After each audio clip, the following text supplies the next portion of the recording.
Bonjour à tous, alors une petite vidéo pour compléter votre page 9 du cours. Maintenant, aujourd'hui, on va s'attarder sur la résolution des équations du second degré.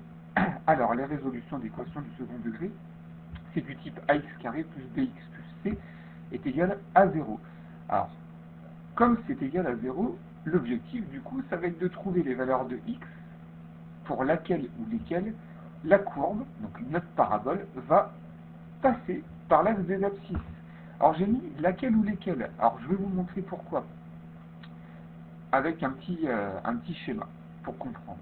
Si votre parabole est tracée de cette manière-là, on voit que la parabole va couper l'axe des abscisses en deux endroits.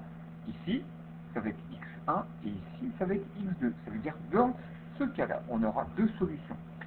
Si votre parabole est tracée de cette manière-là, vous voyez que la parabole ne touche pas l'axe des abscisses, ça veut dire que dans ce cas-là, ax carré plus bx plus c est égal à 0 n'a pas de solution.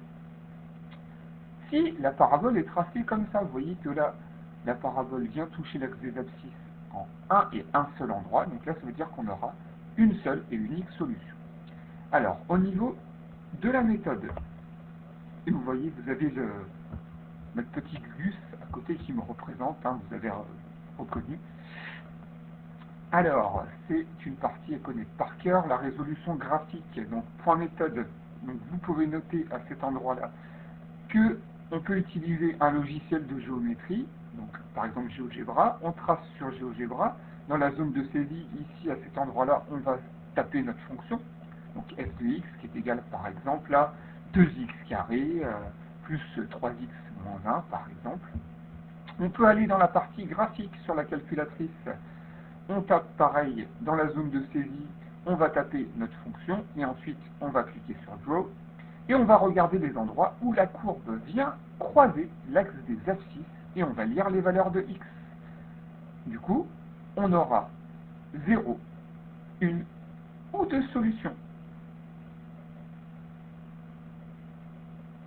Alors, je vous ai mis bien sûr, parce que l'ensemble de la fonction, c'est quand y est égal à 0. Et quand y est égal à 0, ça veut dire que par rapport à l'axe des ordonnées, on est ici. Donc, c'est à l'endroit où on vient croiser l'axe des abscisses, parce que à cet endroit-là, y est égal à 0. Donc voilà pour compléter cette première partie du cours. Alors, je vous ai mis un petit exemple juste dessous, un petit exemple avec la fonction f de x qui est égale à x au carré moins 2x plus 1. Alors, attention, dans ce cas-là, un petit rappel concernant la valeur des coefficients. Devant, ici, nous avons le a, ici, nous avons le b, et ici, nous avons la valeur de c. Alors, attention au piège.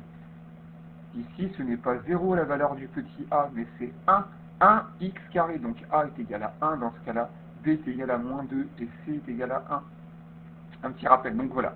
J'ai tracé ici, vous avez reconnu sur GeoGebra, notre fonction, ici.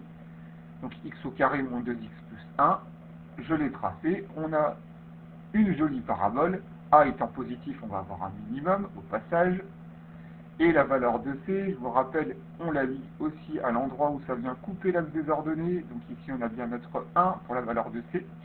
Alors, par rapport à notre situation ici, pour la résolution, j'ai fait un petit zoom, il ne faut pas hésiter. Ici, on voit qu'on a une seule et unique solution. La courbe vient croiser l'axe des abscisses en un seul et unique endroit, qui est x est égal à 1. Donc je vous l'ai mis dessous, vous avez les petits pointillés pour noter. Dans ce cas, on a une seule et unique solution, qui est égale à 1. Donc x est égal à 1 dans ce cas-là. Voilà pour cette première vidéo pour compléter votre page 9.